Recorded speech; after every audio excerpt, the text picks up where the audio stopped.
you'll be very much proud to come and deposit your relative here who has unfortunately gone before us, and then the staff are going to handle that body with respect, with dignity. You cannot offer dignified services in a dilapidated building or environment.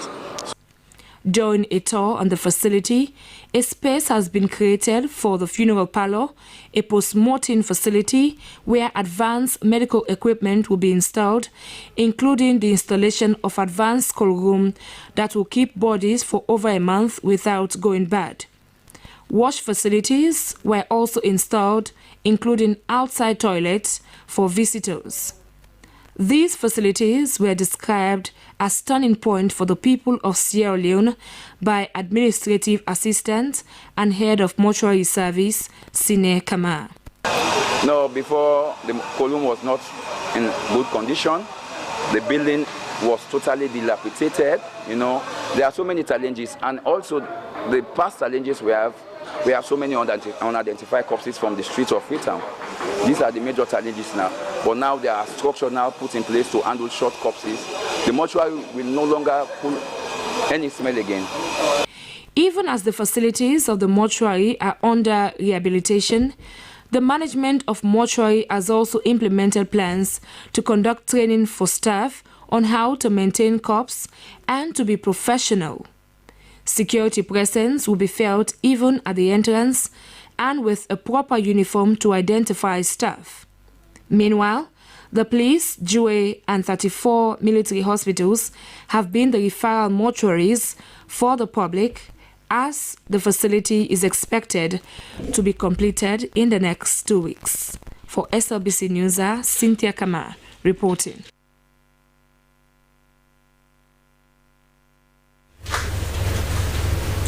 Fire broke out over the weekend at School Street in Kisi community. It's destroyed about 22 motorbikes. An eyewitness said he heard a spark before the fire engulfed the structure. Our intern reporter, Ugiatu Israel Kamara, filed in this report, read in the studio by Cynthia Kamara. This was what remained here at Ross Street in Kisi community, following an inferno that destroyed a structure used as a store for over 20 bikes. For some of the owners of the bikes and even the riders described the fire as very severe. Their only hope of survival was gone in a twinkle of an eye. The caretaker of the facility, who got severe burns on both feet, said, "When I got in, I wanted to sleep. I just hear a sound, and when I look out, I saw fire. I had to fight in order to escape. I opened the door and shout for help." This young boy narrowly escaped the fire accident. He could not speak to the SLBC because he appeared suffocated after his rescue. It's around 11 something now. Around 11 p.m., I heard voices saying, "Wake up, fire, fire." My wife's younger brother was also sleeping at the place. We had to break the window to get the boy out. For Abdul Karim Sese, a bike rider, it was surprising to him when he heard fire had burned down the building. The place was filled with bikes that very night. After I parked my bike and said goodbye to the caretaker, it wasn't up to 30 minutes when I heard fire.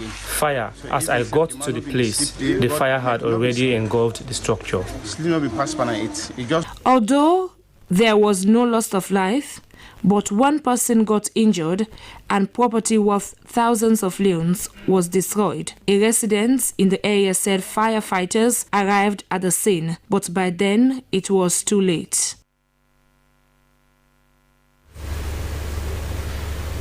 Meanwhile, in the center of Freetown, fire engulfed and destroyed 6 apartments at Soldier Street, including other valuable property. The cause of the fire remains unknown, as residents are still in doubt as to who or what may have led to such unfortunate circumstance. Affected persons are calling on government and other authorities to come to their rescue. Our intern reporter Alimami Juma Tarawali was at the scene and compiled this report, read in the studio by Soyi Ibrahim Kamara. On Sunday evening, another fire disaster occurred at Soja Street, in which up to 6 apartments were burnt down. Ibrahim Sila, a resident at Soja Street, said he was at the scene when the fire started at around 10 o'clock in the evening, but he was helpless as there was no way at that moment to put out the fire. Last room would be inside the I see the fire, the boil from right inside it. When I saw the fire blazing inside the room, I tried to put it out, but it kept blazing like a wildfire. In order to save my life, I jumped over the fence. Within a few minutes, the entire building had been set ablaze. I just fetched me way, I jumped over that wall because the fire don't big now, that other also don't begin cage. This back with the millions don't cage. Hafiju Bokari, another resident who was very devastated by the incident, was left in a state of despair and was wondering how he could start life afresh after years of hard work to purchase some of his valuables. I just struggle for my entire life now. I can't go so overnight. I could not save any of my property. I'm not able to pull. Even my wife's business and money was burnt down. My woman in back into money, everything as soon as they see so now looking close them and then scatter so nothing will not able to pull now though. Herbert Cole, an information technology student from the Institute of Public Administration and Management, narrated that he had lost many of his study materials in the inferno. As you can see, as IT students, I get a lot of I get 2 computers where I can use, then my monitor, everything. I took out only 2 computers. I was unable to enter my room due to the smoke and blazing fire. This is life. I mean, I'm still a young man, I know. Actually, God. Considering the current economic situation in the country, affected persons like Pasaidu Barry said it will be difficult to recover from their loss as the disaster took them by storm. Victims from these tragic incidents are seeking assistance from the government and humanitarian organizations. However, the cause of the fire is still unknown.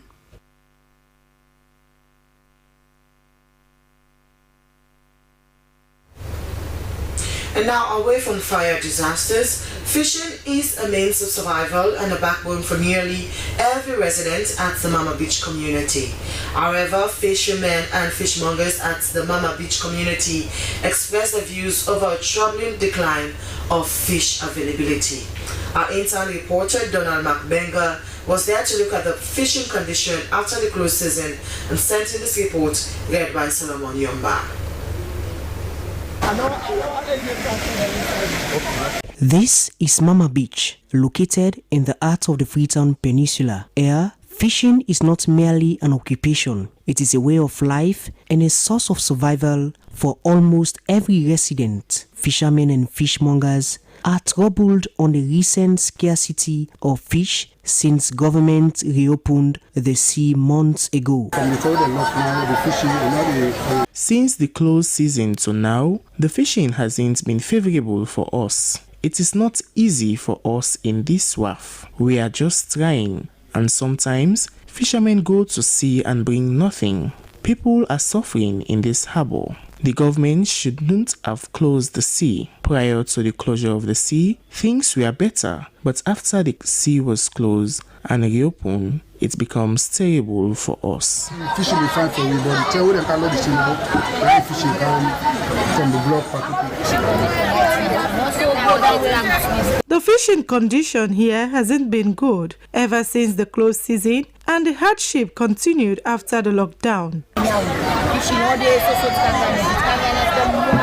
This, they say, does not only affect their source of survival, but their children's chances to start the new academic year. Schools are resuming soon. Our grandchildren and children are all pupils, and time is fast approaching. We have nothing to pay for them. It is really not easy.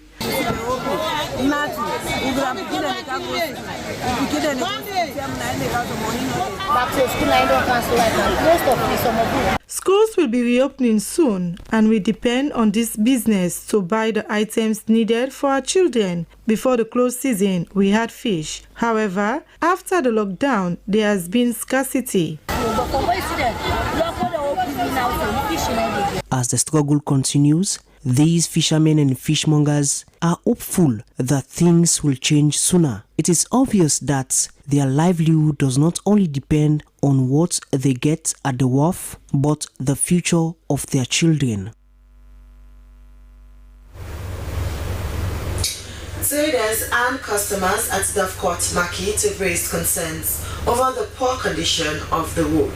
The muddy state of the road, according to them, has made doing business uncomfortable at the market over the years. Our intern reporter, Ada Samura, filed in this report and was read by Cecilia and Sisi.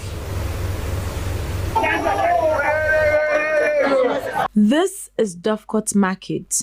Located in the east of Freetown, is one of the biggest and busiest markets in the capital.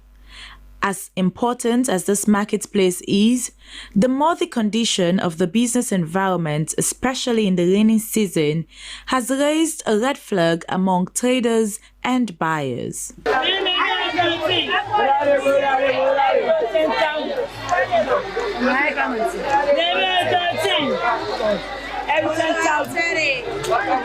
The overflow of water from shallow and blocked drainages, according to the business people, is the major cause for the street to be muddy at all times. The mud-covered road with various waste materials has hygiene concerns also, as foodstuffs are put in trays and big rubber bowls which are placed on the surface of the road. Sori Kanu, the chairman of Dovecourt Market, has been selling there for over 3 decades. The state of the road, according to him, is becoming unbearable. I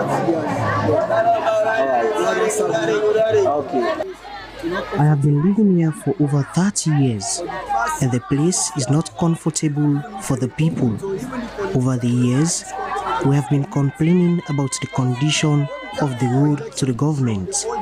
Also, well-dressed people are afraid of entering the market because they don't want to get soiled.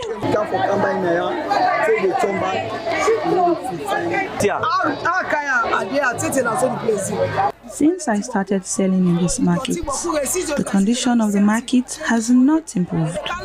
Most of the customers stop at Eastern Police Market. This causes low sales. I am a single mother and I have children to take care of. We are pleading to the government to intervene.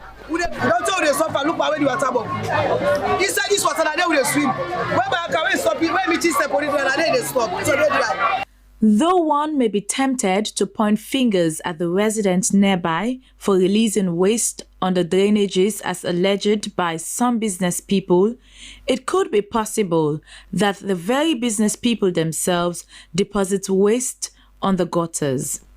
A passerby, Aminata Kamara, says using Guard Street is always uncomfortable as it is always possible to get your dress covered with mud.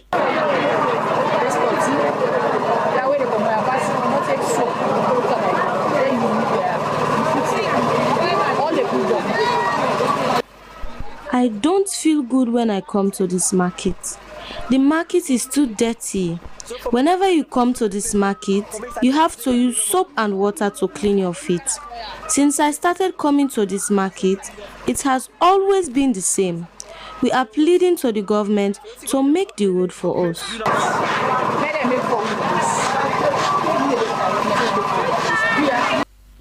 Amid their plea to government to rehabilitate the drainage systems and even the main road, are the business people willing to relocate if such action is taken by government? Until the road is properly fixed, with better drainage and waste management systems, the state of Dovecourt Market should remain a serious concern for those who depend on the market for livelihood and for purchasing food items.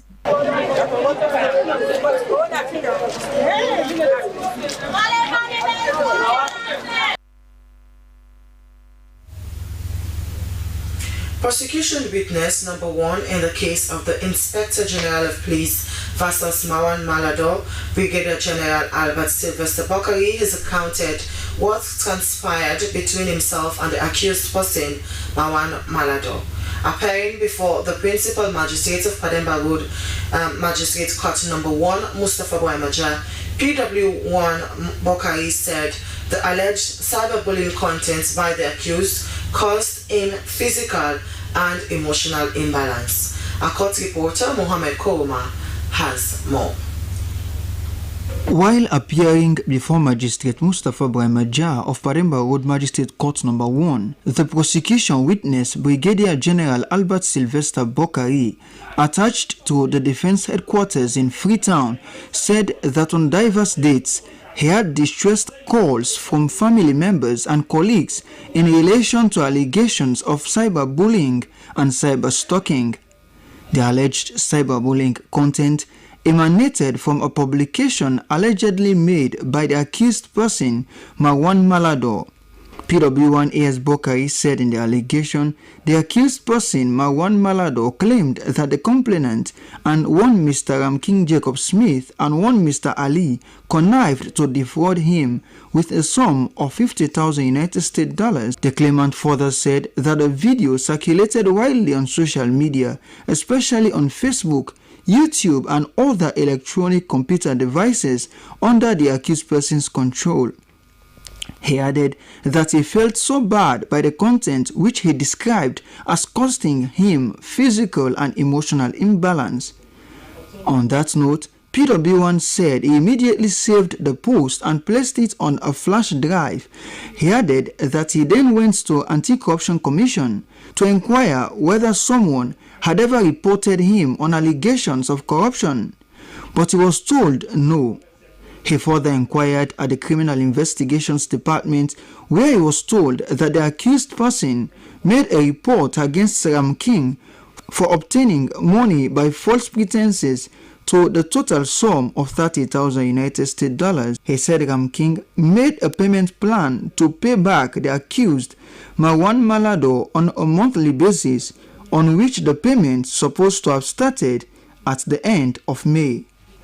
PW1 went further by saying that he told the head of CID, AIG Jallo, that he could not be a witness to the accused because it was Ram King who came to his office accompanied by the accused. He said he accepted the accused in his office because of his usage with Ram King. He added that he took the flash drive where the alleged defamatory content was and make an official report to the CID. He said he explained to the police and offered them 2 copies of the said video. Prosecutor CSP Zaiza inquired whether PW1 Bokari could identify the video or flash drive, and he responded in the affirmative. CSP Zaiza therefore applied to the magistrate for an adjournment in order for the IT team of the judiciary to display the said video in the flash drive for identification. One of the defense lawyers, C.I. Williams, said that given the circumstances that the prosecution had asked for an adjournment, he applied that the accused be put on bail. He said the accused was granted bail by the police and throughout the period he had complied with the law. C.I. Williams believed that the accused could still comply with the bail conditions of the court, especially when he had reliable sureties. Having heard the submission of the prosecution witness and the application for bail by the defense counsel, the magistrate Brahmaja granted the accused bail because there was no evidence at the time. He stated emphatically that if there were any evidence to the effect, the accused Marwan Malado would not have been granted bail. For SLBC, Mohammed Kouma reporting.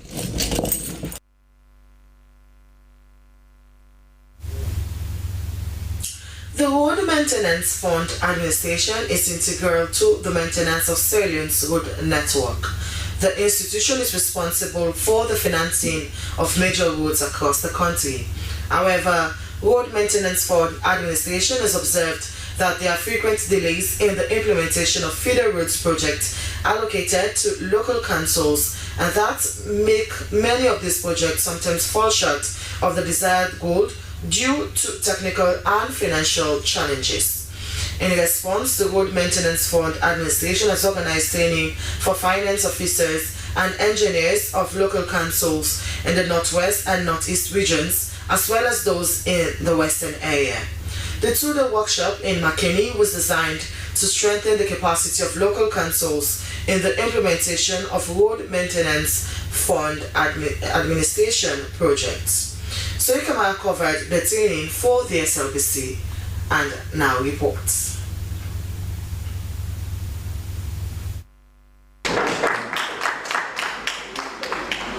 The first of its kind, that was how participants described the Road Maintenance Fund Administration, RMF's technical and financial training for finance officers and civil work engineers, drawn from all the local councils in the Northwest and Northeast regions, as well as those in the Western area. You can be an engineer, and you are given the mandate to monitor projects. You cannot sit in the office to monitor those projects. You have to be and decide for critical things. When critical works are going on, you ensure you are there. That is why we provided mobility for all of those things. But sometimes when we go around, we see a different thing. But as a family, we said we should come here and let's agree, take an oath. Presenter after presenter underscored the essence of complying with RMFA approved standard procedures in project proposal and reporting, request for payments and payment structure and control. In his presentation, RMFA's technical and compliance manager delved into the technicalities of signposts, construction of diversions, culverts and embankments, as well as adherence to design specifications and backfilling of culverts and bridges. The fourth and final session focused on audits of RMFA's project to local councils. The participants were taken through the aspects of finance and procurement, physical works, contractual oversight and common red flags or issues frequently associated with road or bridge projects. The Chief Executive Officer, Road Maintenance Fund Administration, Mohammed Kalon, said the training was in response to a series of issues coming from the local councils in the implementation of RMFA's feeder road projects, citing delays and change in scope of projects without RMFA's approval. There are also issues about proper design definition of jobs. That one also we have agreed with the engineers and even the auditors, everybody, including our board chairman who is also attendance, and the council. We have a common ground now, framework on how to address those issues. Supervision fees that are paid, because every job that we approve, we are funding, there's a 5% supervision cost attached to it. That has also been some issues around that in the councils in terms of who manages it or it's for who. There are some indications or some misconceptions that they are normally for, that 5% is for engineers, it's for the chief administrator, it's for this. We have clarified that it's not for any single person. Mr. Kalon also shared the highlights of their work in 2024. We were able to maintain 1,403 kilometers of roads across the country. We were able to fund the maintenance or construction of 331 single box culverts, 45 double box culverts on trunk and feeder roads. We also funded the construction and maintenance of 33 bridges and 125 other road-related activities, including ferry rehabilitation to improve connectivity nationwide. Participants lauded RMFA for organizing such a workshop. As a young engineer, there are certain mistakes we normally did on site, but with this training, we have a take-home now today that most of the mistakes I have been doing on site, I have to rectify them. And we're having challenges on the backfield, and we don't know the type soil material we'll be using and how we should be backfilling by level. So today, this training helped me a lot on how we should go about the backfilling process. We learned a lot about procedures on audits. What are some of the things that they are looking out for? As we all know, to have a proper service delivery and transparency is good for us as a finance officers. RMFA provides financial support to local councils for major infrastructure projects, such as culverts and bridge construction and sports improvements. Funding is based on approved cost, with additional 5% allocated for supervision. The chairman of the Bambali District Council, Dr. Mohamed Sisse, commended the institution for strengthening local governance through funding to the construction of road network in local communities.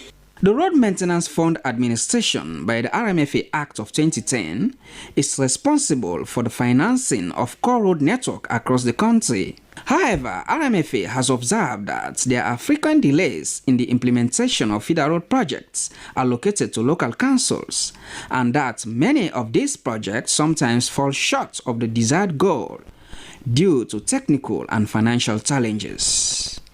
Soe Kamara, SLBC News, Freetown.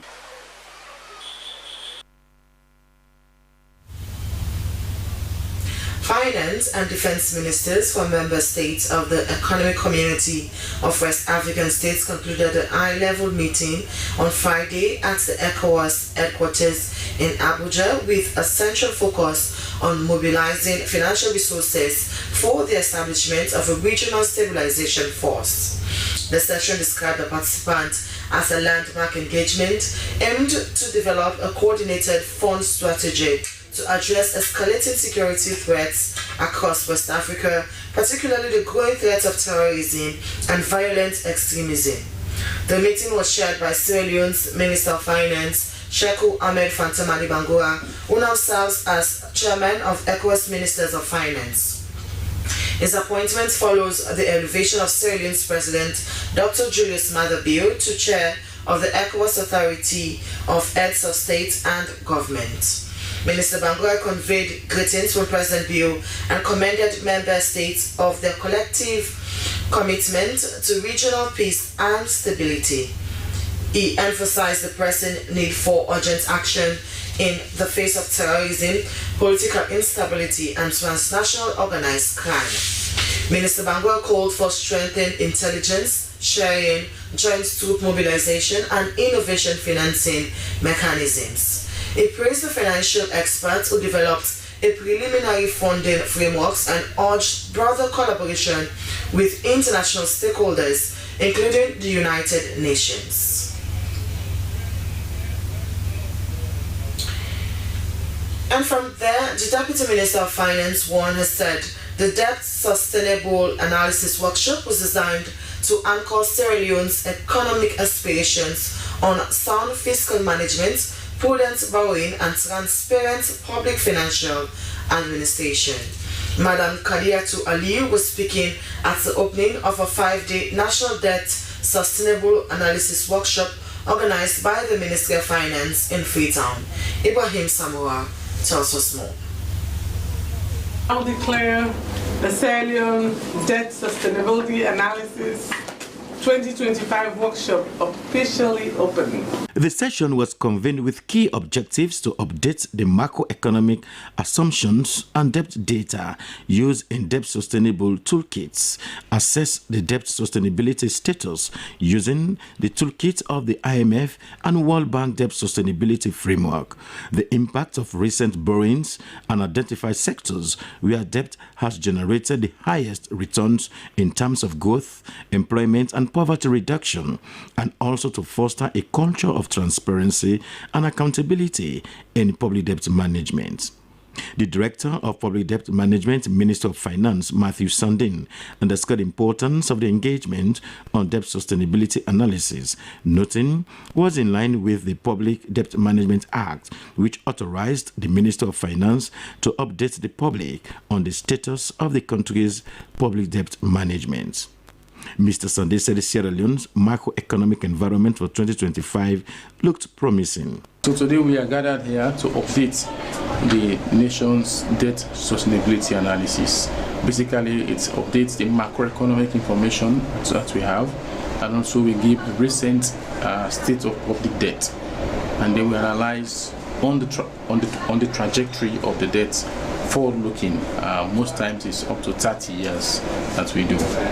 Deputy Minister of Finance 1, Kadiatu Aliyu, told participants that debt sustainability analysis was central to the ministry, noting the country has made considerable progress in recent years by stabilizing its macroeconomic environments. We have achieved single-digit inflation now at 6.45% year-on-year, enhanced fiscal consolidation through revenue collection, improved public financial management systems, and strengthening institutional capacity, including recent deployment of state-of-the-art Commonwealth Meridian debt recording system to evaluate, monitor, and report on public debt. Despite such achievement, she spoke of domestic shocks and vulnerability in the country's debt portfolio. However, the challenges remain. A debt portfolio is still vulnerable to external and domestic shocks, and the risks associated with rising global interest rates, currency fluctuations, and the need for accelerated development investment must be managed judiciously. This is why the conduct of annual debt sustainability analysis remains a central tool in our arsenal, providing evidence-based insights, highlighting vulnerabilities, and charting a path forward towards sustainable fiscal space. As participants will be spending the next 5 days examining the country's debt portfolio, the government ambition is to continue to prioritize investment in sectors that unlock growth, create jobs, and improve the quality of life of its citizens. Ibrahim Samara, Freetown. Caritas Freetown, with funding support from Turkey, has begun the disbursement of financial assistance to communities with high number of vulnerable people under its resilience building and disaster mitigation project. Over 3,000 new loans have been allocated to 80 beneficiaries, with payments beginning at the local commercial bank Motorbike branch. Jonathan Turner reports. Beneficiaries were drawn from disaster-prone communities including Kube, Colvert, Levuma, Wellington, Ninglanville, and Moriba. The project targeted communities in the western area historically affected by flooding, landslides, and fire outbreaks. According to Program Manager Caritas Freetown, Sheriff Lokiba, the overall goal of the project was to enhance disaster preparedness and reduce the impact of recurrent hazards on vulnerable households. He said that the long-term outcome was to improve community resilience, reduce loss of life and property during disasters, and building local capacity to respond effectively to further hazards. For some time now, Caritas has always been responding when there are disasters regarding flooding, landslide, but now we decided to use the MPC approach, which is the multi-purpose cash assistance approach, to work on on resilience aspects, which means we try to ensure that community are more prepared. We give them money, and the money we are ensuring that they put it to good use in order for them to become better prepared when floods happen in the community. They will not be affected. Community members expressed gratitude for the support, noting that the cash transfer will help them meet immediate needs while preparing for potential hazards in the rainy season. Don't tell them thank you. I don't tell them thank you. I don't dance. I don't tell them thank you.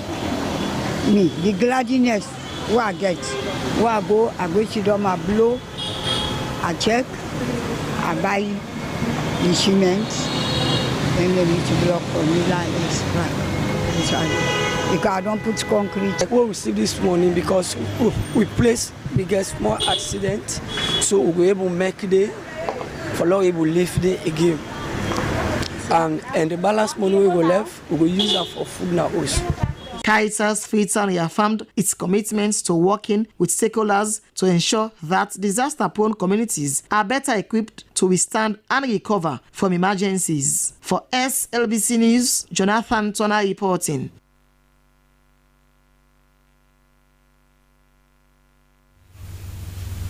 From there, we'll now move on to international news.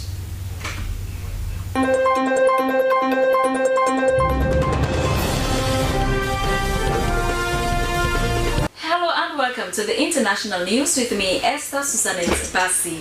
The European Commission said the navigation system of a plane carrying Ursula von der Leyen was disrupted due to suspected Russian interference. A spokesperson said the GPS jamming happened while the Commission president was about to arrive in southern Bulgaria on Sunday, but she still landed safely.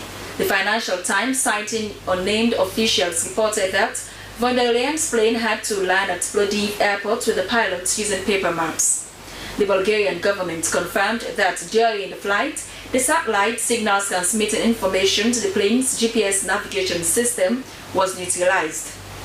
Experts have been previously warned that Russia was causing disruption to satellite navigation systems, affecting thousands of civilian flights. According to figures provided by the Taliban government on Monday, the confirmed death toll from Sunday's earthquake in eastern Afghanistan has risen to 800. The number of people injured has risen to 2,500. Authorities say numerous villages have also been destroyed. The 6.0 magnitude quake late Sunday hit towns in the province of Connaught, near the city of Jalabad in neighboring Nangarhar province, causing extensive damage. Eastern Afghanistan is mountainous with remote areas. The quake has worsened communications. Rescue operations were underway and medical teams from Connaught, Nangarhar and capital Kabul have arrived in the area, said Health Ministry spokesman.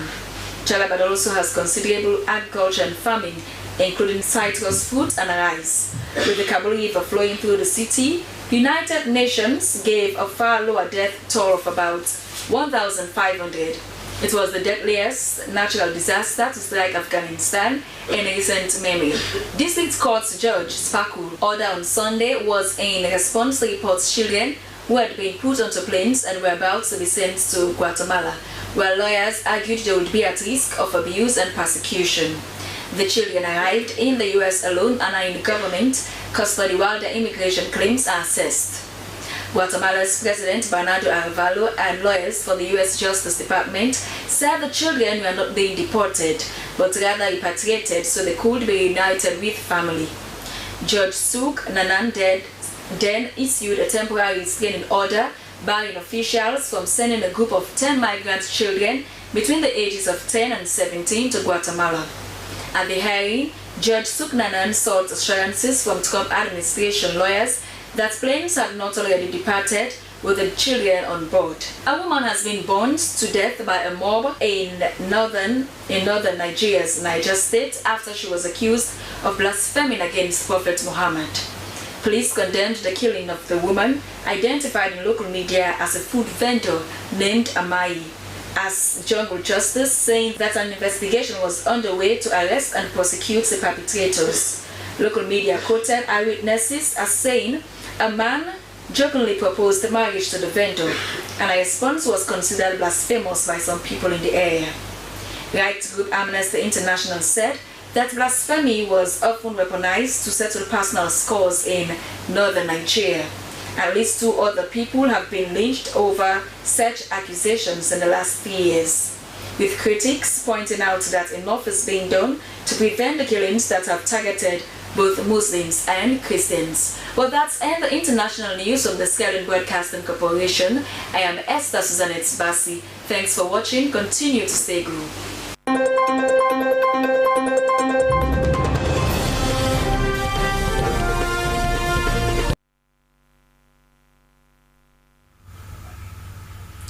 From international news, we're going for business updates.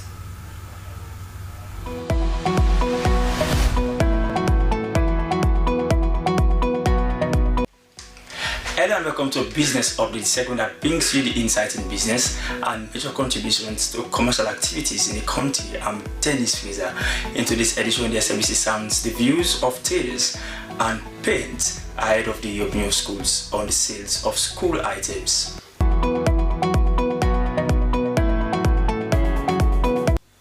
Now, with the academic year to soon commence, parents have raised concerns over the high cost of some school items, while traders complain of low sales.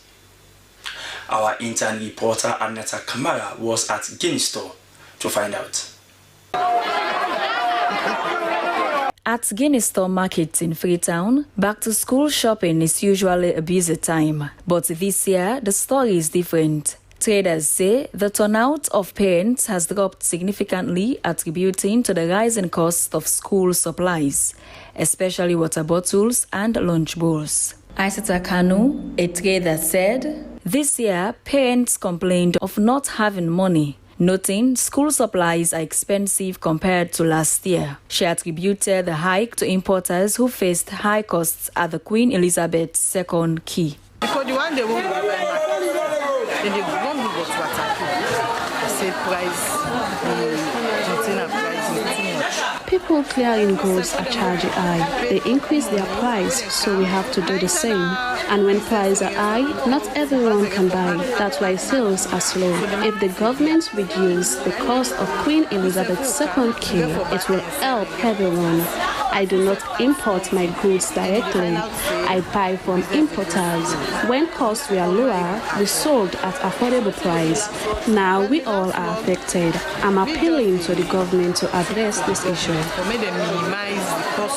The cost to remove a container at the Queen Elizabeth II quay has a negative effect on the prices of goods at Guinea Store.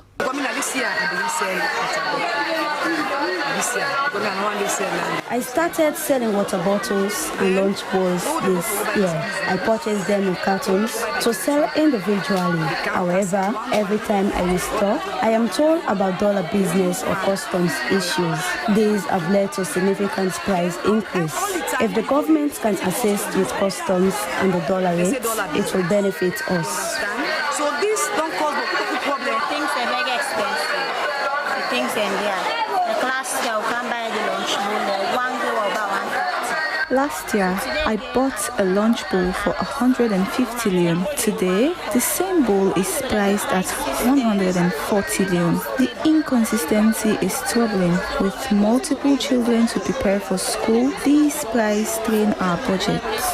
I urge the government to implement price controls to ease our burden. The parents and traders are united in their call for government intervention. Well, many thanks to Aminata Kamara and the business team for putting that report together. And that's all in this edition of Business Updates. Goodbye.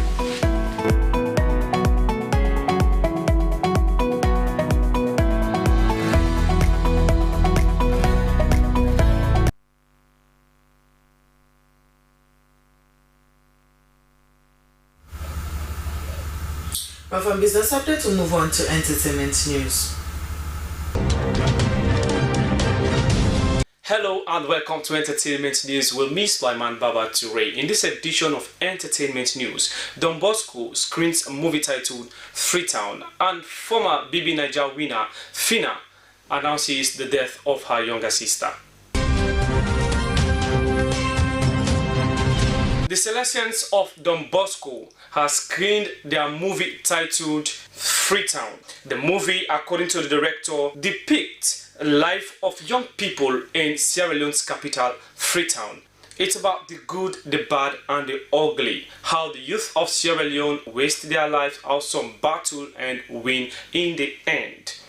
Well, we had an interview with the director during the screening of the movie at the Freetown City Hall. What's wrong? You said the anesthesia will last only for 30 minutes. Yes. There are certain circumstances that lead to young people ending up on the street. So what we're trying to do with Freetown is exploring children living in very difficult circumstances, some on the street, some who are surviving on the street by hustling, is to tell the story that brought them there. And incidentally, the ideas for the story came from the young people. So we started working with them from the very beginning, and the ideas of the film, even though they didn't write the script in the end, but the whole characters and the journeys that they've been on, you know, coming from the provinces, coming to Freetown to try and survive.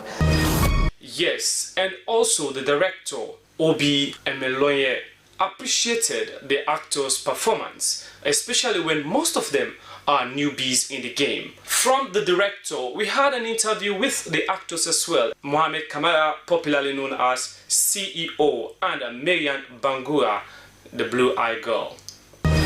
we don't know this time and how long. Look, see, at home, this offline work and good money. I'm left on that. Here we go. Well, it's a big opportunity for me, and I'm really, really happy about it. I happen to be one of the lead actors in that film, titled Freetown. It's a Sierra Leone and Nigerian connection with one of their stars in Nigeria, Kenema. It was a privilege for me to work with him.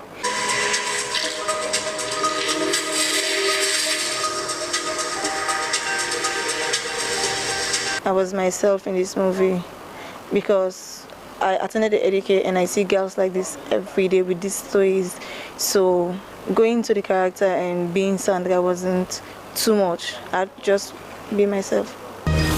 After the editing, the whole process of the editing, because just a few scenes were screened that day, and after the editing, the movie would be premiered for the consumption of the general populace. And now, Fina, the popular BB Niger participant and winner of the season 7, announces the death of her younger sister, Ruth Otabo, on the 31st of August 2025. Weeks ago, she reported her kid sister involved in a car accident with the Dovecourt group of company. After the accident, a series of controversies broke on internet surrounding the accident, and now she has passed on. The Dovecourt group of company published a press release to sympathize with the bereaved family. Well, it's a sad news, and we say rest in peace to the younger sister of Fina. Well, that's all we have for this edition of Entertainment News. I've been your presenter, Sulaiman Babaturi. Thanks for watching. Keep watching the SLBC. Bye-bye.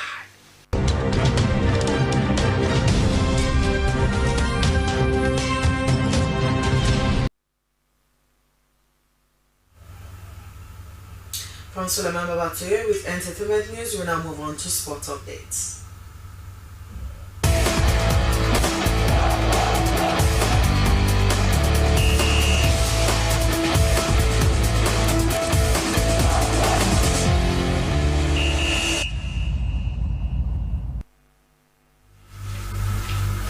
Hello and welcome to the sporting updates that keeps you in the know. Now, Friday Community defending champions registered a winning start at the COFA 2025 Champions League. Ali Kamal was the player who scored the only goal against Belgium Sellers, and he expressed delight after the match.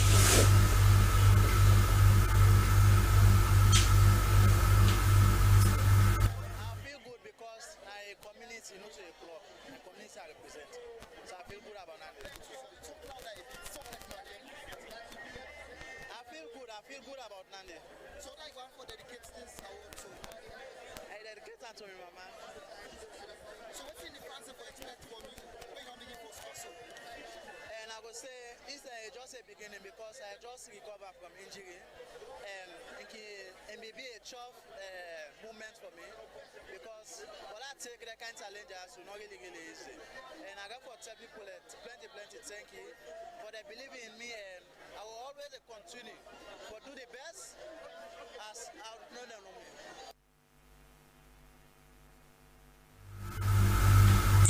Now in the international scene, Leosters have landed in Guinea-Bissau for their World Cup 2026 qualifier, a match that will see Coach Mohamed Kalon introduce youngsters who are hoping to have a decent run in the national team, particularly newbies who are excited about this opportunity.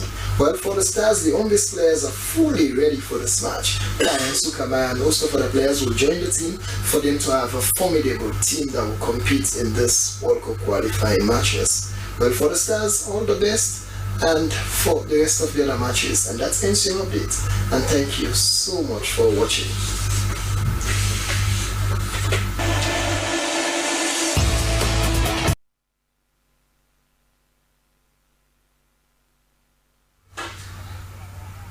Well, from Sports Update, that's how we draw the curtains of the news this morning. But before we go, a quick recap of our main point. About 4 weeks ago, the management of Connaught Hospital told the media that it will embark on refurbishing the only mortuary facility at the main government referral hospital. They said the facelift would turn the mortuary to a modern facility that meets international standards. Fire broke out over the weekend at Rose Street in Kisi community. It destroyed about 22 bikes. An eyewitness said he heard a spark before the fire engulfed the structure.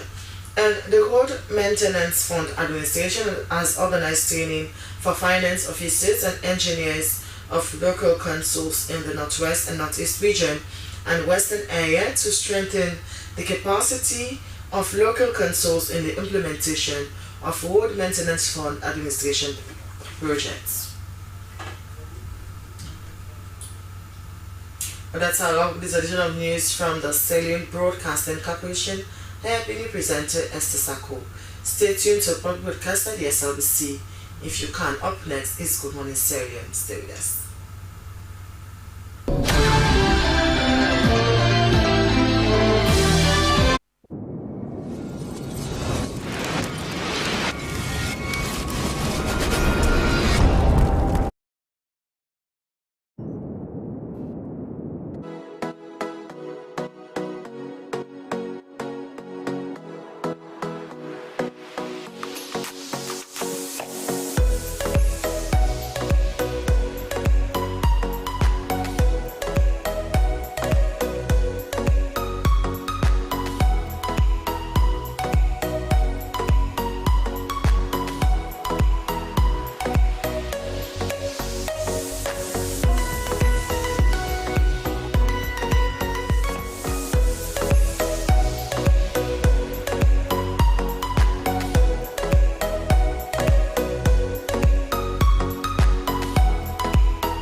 In every city, every town, every village, a student dreams of success. A parent hopes, a teacher prepares.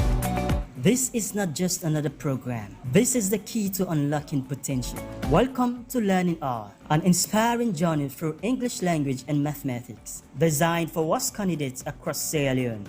Join us on the Sierra Leone Broadcasting Corporation television. Expert teaching. Focused lessons, real preparation.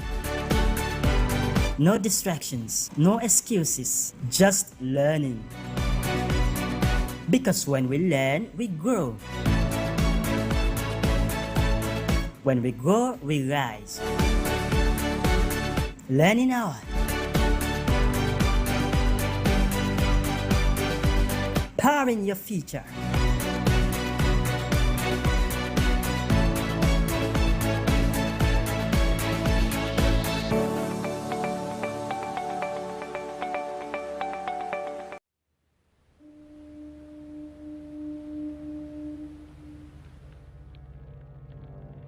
A place cannot produce poems. It can only not prevent them.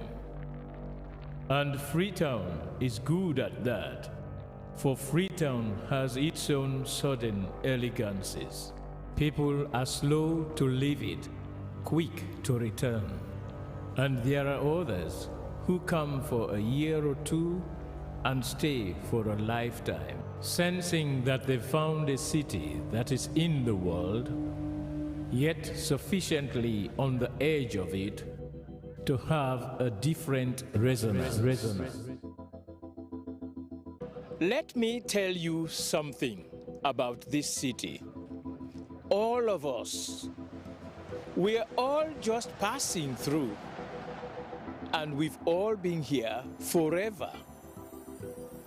Those who came, those who stayed, those who never returned. Tides turn, seasons change, we've waited and we've watched. But we've always been here.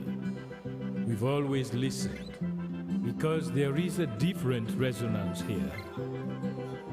It comes from the river, and the land, and the sky. It's our place. All of us. This city belongs to everyone. And you know when it's your time. And it's our time. Listen, we are Freetown. We are Freetown! the golden rules of Freetown. Don't pretend you're something that you're not. Don't go thinking you're better than anyone else. Or that anyone else is better than you. Don't shout about it. Get on with it. We are Freetown. Freetown. Freetown. Yeah. We found our voice again. I'm from India and Freetown. I'm from China and Freetown. I'm from the UK and Freetown. I am from Nigeria and Freetown.